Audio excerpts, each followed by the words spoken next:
As we embark on today's date, 27th of November, we are ignited to remember the birthday of a great man. The great man is no one else but Sri Guru Nanak Dev Ji.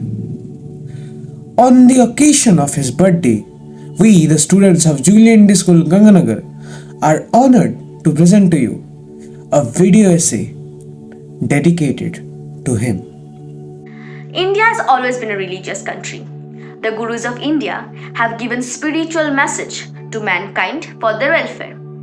Whenever a man starts moving towards darkness by wandering in ignorance, a wise man is sent to the earth to show them the way with the light of his knowledge. In such a situation, Guru Nanak Dev descended on this land. The human organization, which was started by Guru Nanak Dev to show the path of peace and truth to then human, was initially named Nanak Path, and later it became famous as Sikhism and Khalsa Path. Guru Nanak was a religious architect of the Middle Ages, a revolutionary reformer, a great era builder, a staunch patriot, a benefactor of the oppressed, and visionary national builder. Guru Nanak was born on Kartik Purnima in 1469 in a village called Talwandi, 15 kilos from Lahore, which is now called Nankana Sahib. This place is now in Pakistan.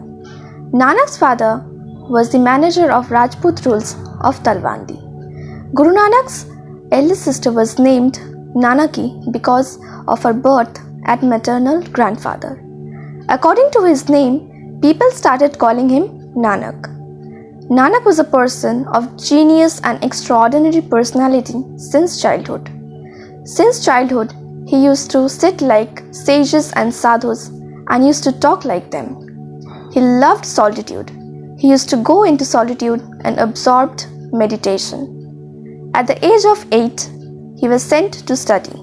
He used to talk great, but he did not feel like studying, writing, and reading. To engage in some kind of domestic work. His father asked him to take care of farming, but he did not like farming.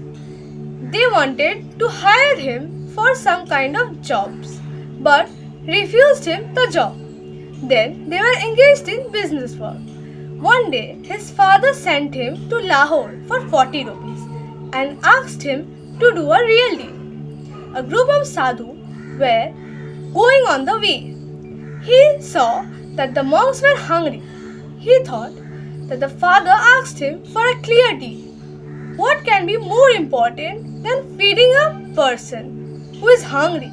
So, he spent all his money on feeding the sages and returned home empty-handed. Despite many efforts made by Nanak's father, there was no difference in Nanak's behavior. His tendency didn't seem to be in the social work of the householder. He loved the company of the sages. He didn't return home for several days. One day, he completely left the house and joined a satsang. He used to go from place to place and recite satsang to the people. Whoever came in contact with him became his disciple. One day, Nanak's father sent a singer named Sardana to explain and bring him back. But Nanak also needed a singer for Bhajan Kirtan. As soon as Sardana came in contact with Nanak, he became his disciple and he himself never went back. It was very difficult to travel long distances in those days. Nanak's mind yearned to remove the suffering of the oppressed. He used to go to people and talk to them about human welfare. He knew that ignorance is the cause of human suffering. That's why they travel long distances to spread knowledge. He used to spread his knowledge by going to every nook and corner of India. On his 4th trip, he went out of the country to Balochistan, Mecca, Medina, and Baghdad. People of every religion, every class, and every caste that came in contact with him during this journey became his disciples. According to Nanak Ji, God is one.